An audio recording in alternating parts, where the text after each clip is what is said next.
Good morning, everybody.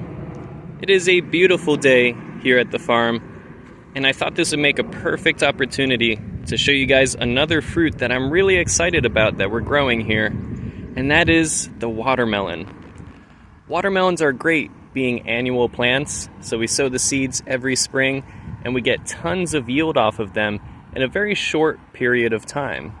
This is great especially as we are establishing a lot of our fruiting trees. And while some of them, like the figs and like the raspberries and elderberries and such, do in fact yield pretty early on, none of them can compare to what a watermelon can put out. And you could just get such big, delicious, sweet fruit. And again, it's just incomparable the amount of time that you can get that from these plants. Watermelons do really good here in North Carolina.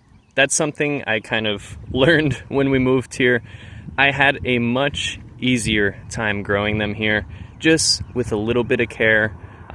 They have done extremely well. So the way we have them set up currently is we've got, 2, 4, maybe 5 rows right now, each of them about 75 feet long. And in between our watermelons, we have other veggies like edamame or soybeans. And then we have some vegetables just for ourselves to take home to the kitchen, because some of these watermelons will, of course, be for sale at the farmer's market later in the season. But we also like growing some Seminole pumpkins, lots of different peppers, cucumbers, tomatoes. The types of tomatoes we like growing are like your Sun Gold, or we're growing like a Valentine hybrid grape tomato. And we're also growing some eggplants, green beans, things like that. But basically all your heat-loving plants. That's one thing I definitely realize is not every plant is as happy here as it is up in the Northeast. Large tomatoes being one of those plants. However, again, watermelons are so much easier. So let me show you kind of what we got growing on out here. We're growing several different types of watermelons, and 2 of them specifically, and one of them I'm focusing on more so, are sort of landrace watermelons in a sense, and I guess these all will be in some time. Actually, I think it's 3 that we saved seed from last year.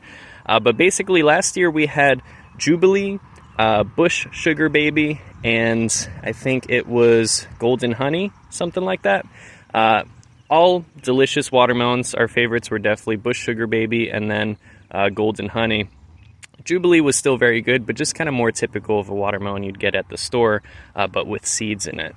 But basically, we had these watermelons all just cross-pollinating, doing their thing, and the plants that grew the best and produced the best fruit, we saved seed from, and presumably that seed would be, open pollinated, so we may have some crosses here. And I am noticing that because the first maybe row and a half or so is Bush Sugar Baby. And we're actually seeing a good bit of variation in these plants, both in terms of vigor and also fruit size, fruit color, things like that. So I do think our Bush Sugar Baby most likely crossed with Jubilee, which is a very vigorous, just a great performer here in the South. And I think it has some qualities that the Bush Sugar Baby definitely could take advantage of. But the fruit quality on the Bush Sugar Baby was so good. I mean, we were reading such high Brix numbers on these watermelons. They were insanely sweet. So I'm hoping to keep that on some of these plants at least. And some of them do seem a little bit more true to the original Bush Sugar Baby, because you could see, especially some of these in the beginning here, they're relatively small. They're dwarf plants. They're called Bush Sugar Baby for a reason. A great patio plant, or a plant for people with not a lot of space. I know we grew another Minnesota midget, was a muskmelon that also didn't take up a lot of space. But Bush Sugar Baby is absolutely delicious, and I can definitely recommend that. These are some of the plants now already, starting with this first one here, which is putting on some pretty little melons inside here. I'm noticing already, oh yeah, we got a good sized one in there. Look at that. I'm noticing already not only are these putting out respectable growth, but also respectable yields. They seem to be yielding heavier than the Bush Sugar Baby did for us last year. And again, we're getting a lot of rain and stuff too, so we, season to season, you'll notice differences like that. But some of these plants are noticeably more vigorous, and they seem to be holding on to and producing more melons. Because really, Bush Sugar Baby, we got a solid 1 melon off of each plant that was really good, and then the second one was a little bit smaller but still pretty good. So you get like 2 melons per plant if you manage them properly, I'm sure. But these plants are already looking to put out more than that, just in their kind of initial flush, let alone later in the year if these keep pushing. That's another thing I'm going to be looking for, is are these melons going to keep producing into the summer, because Bush Sugar Baby kind of stalled out midsummer, and then at that point you might be able to get away with resowing it, or just kind of seeing what you could do to get a little more melons out of the space. But yeah, we'll see if these plants stall out or not. But so far, we're noticing some like this one here that are growing really, really good. And I think the one next to it, this is also a Bush Sugar Baby. It's also grown very vigorously and larger than the plants last year. So I'm certain that these first two have some hybrid genetics going on. They're showing that hybrid vigor. And look at the size of that melon in there already. That is really nice. I mean, these are looking really great. And I forget when we sowed these. It was just a few weeks ago. It wasn't anything too long ago. So these plants are really doing good. But I'm excited to see that. So we'll walk past. And there's another Bush Sugar Baby. Probably not going to stop at every plant, but just seeing some of these. You got little melons forming on these. So those are looking good. This is a little bit more typical, but even then, some of these are still looking a little more vigorous than last year. That's another one that's pretty similar. This one too. Now this one, I noticed it's also put on a fruit, and this fruit's significantly darker, and it looks more like a Sugar Baby than the others. So the others definitely, I'm leaning towards more being hybrids. But interestingly, while this has a small, darker fruit, it is also growing pretty well. And I do believe it's looking to yield some more melons further along these stems. But it's interesting that it's already changed color so soon too. So I'm keeping an eye on this, seeing how much larger this will get, or if this is going to be a weird plant that's going to produce a bunch of smaller melons. That's we're kind of playing like a genetic lottery with some of these melons, where we do have some that are F1 hybrids or heirloom seeds or stuff like that. But some of these F2 types and some of these crosses, we don't know what we're going to get. And some will be better, some will be worse. But we will be saving the ones that are better and keeping them going for years to come. That's kind of the exciting thing about growing melons in this way. Now, this is a plant that is definitely a hybrid. It actually looks a lot more like the Jubilee vines do. Kind of like that leaf spacing, that vine spacing, and just this vigor. It is growing very, very fast. And I think it's actually, it's just pushing out a melon now, and look at that. Does that look like a Sugar Baby to you? I don't think so.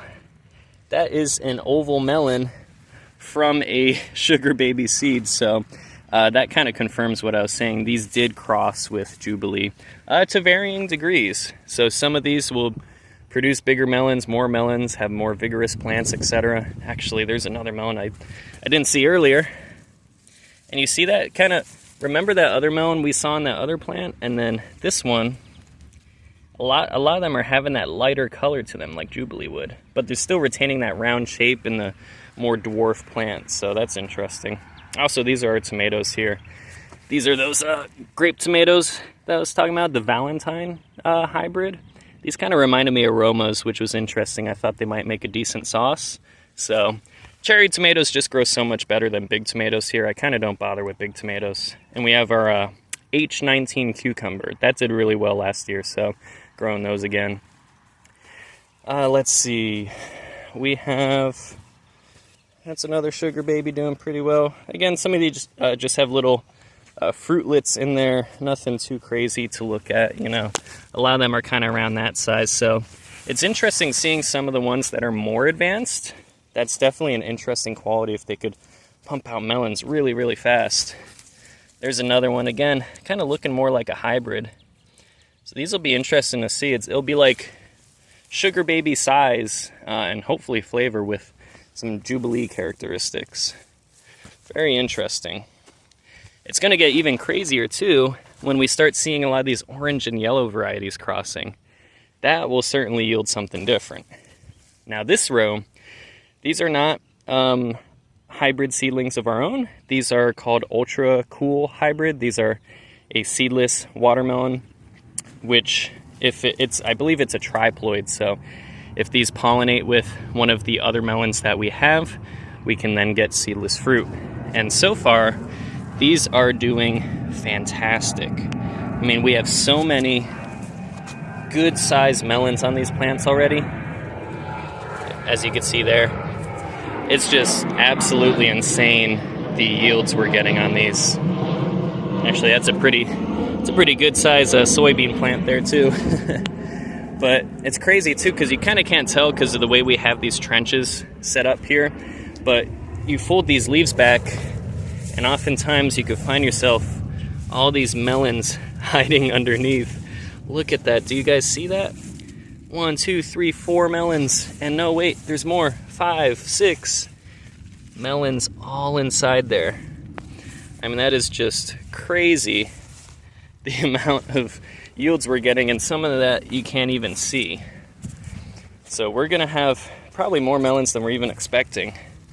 But look at that. These are all the Ultra Cool Hybrid melons everywhere.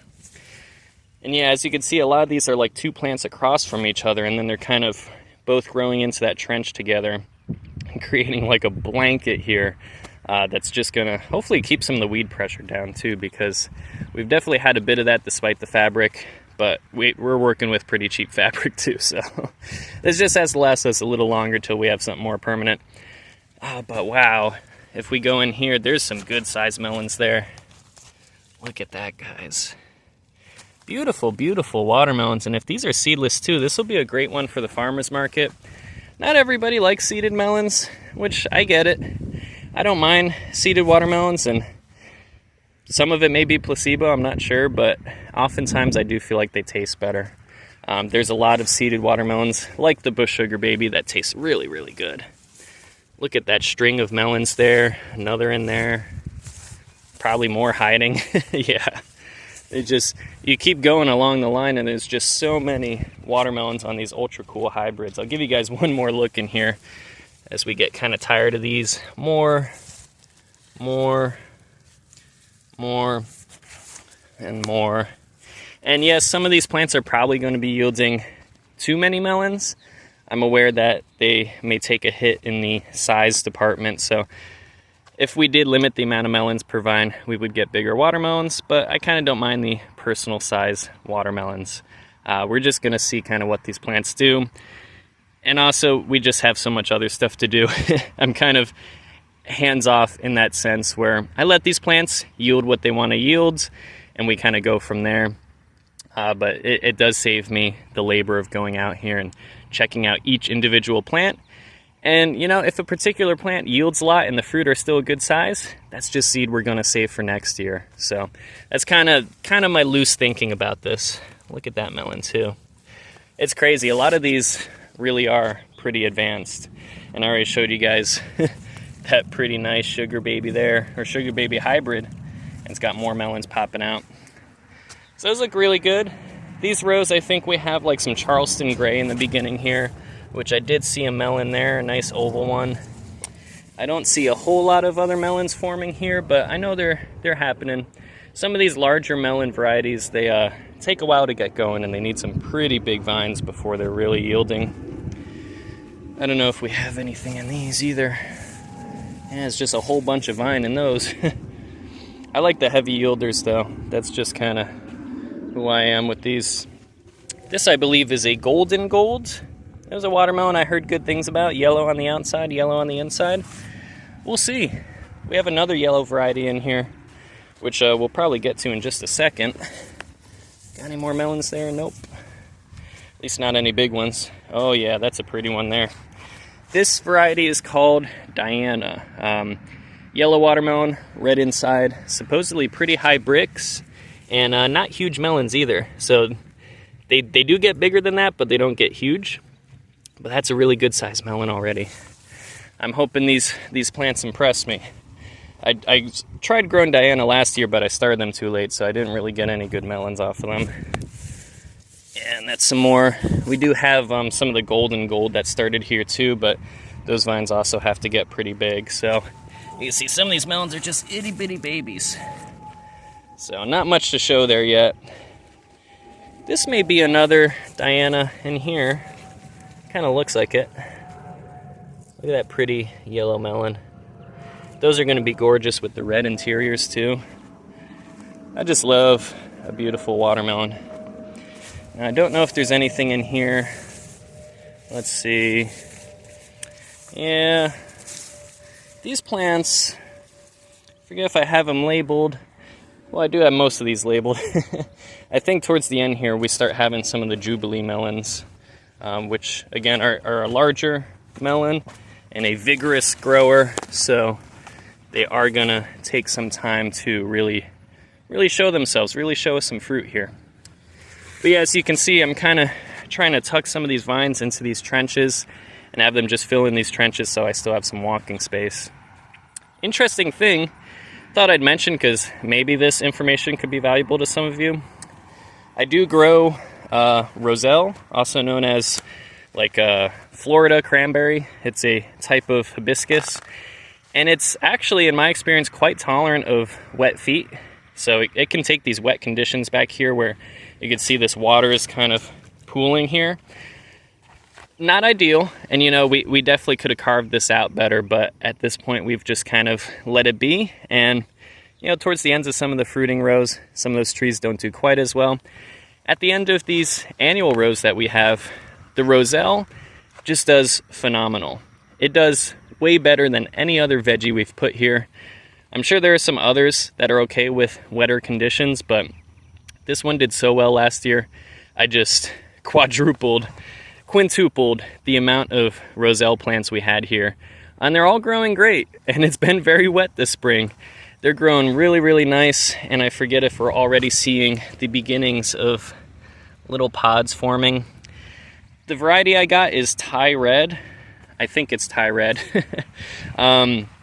Last year we had a batch of seed that I think was mixed up, and one of them yielded a lot sooner and a lot heavier than one of the others, which yielded just a little too late here. It was getting too cold, and we saw a lot of powdery mildew and things like that. It was just too late of a variety, but Thai Red supposedly is an earlier bearer. I'm hoping maybe that was one of the varieties that got mixed up here that ended up doing better. We're just gonna see, but I definitely recommend these earlier varieties if you're growing, you know, further north than Florida, basically. It's nice to get those kind of late summer yields going into the fall, and they get a bit more after that. But that is the majority of our watermelons. I kind of did just want to talk about too the landrace stuff we're doing, because I don't know about you guys, I enjoy watching creators like David the Good on YouTube, and I've seen his son Ezekiel's watermelon landrace gardening stuff, and it's just been super inspirational to see all the different types of high quality melons that they're getting. And the thing is, when you just let them all grow wild and cross-pollinate and do all these things, you get not only a lot of interesting variation, which makes opening and tasting each watermelon exciting, because each one's a new one and you never know what you're going to get. And I value that. Some people value predictability more, and in some cases I might value that more. But I don't mind contributing, you know, a third of our growing space or more to these types of melons, especially since most of them are still going to be good watermelons. You just don't know exactly what type of good they're going to be. But the thing is, you can get these watermelons that are, you know, they retain that hybrid vigor generation after generation because they're constantly outcrossing. So it makes them grow just so exceptionally well and makes them adapt to your region a lot better. And that's really something I'm looking for here. I want watermelons that can do well in our heavy soils. Watermelons already do well in our climate. We get so much, you know, heat and full sun and humidity and things like that. They just grow like weeds anyway. But I want ones that can even tolerate maybe wetter conditions or tolerate a little less care. And in their case, they're just growing it in a food forest amongst all the trees and weeds and things like that. So you can get these watermelons that really excel with minimal care and minimal input, which is absolutely up my alley. You guys know with the fruit trees and stuff we grow, minimal input is the idea. It's actually what even drives our hardy citrus.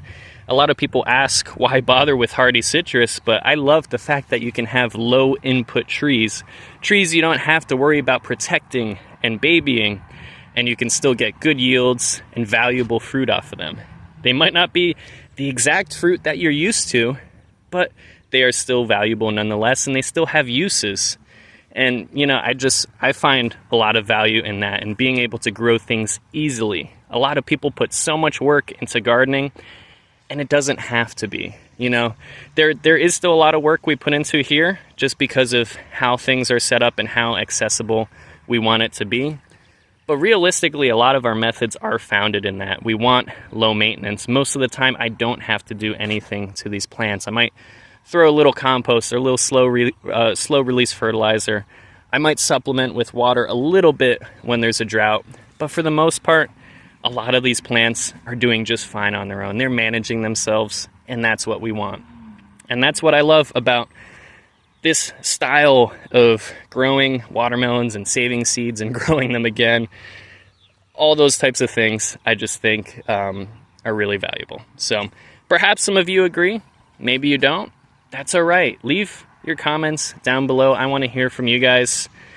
What kind of watermelons are you growing? Are you growing watermelons at all? Are you growing melons at all? Feel free to share it all. Watermelons are one of my favorite fruit, right up there with figs and citrus and things like that. They're just great, and they are great for that short-term gratification, getting that fruit in a much shorter time frame, which again is great while your food forest or your orchard or whatever is establishing. You can get a little something while you're being patient and waiting for your fruit trees to come into their heavy bearing years. But I hope you guys enjoyed this little ramble about watermelons and pollination and anything along those legs.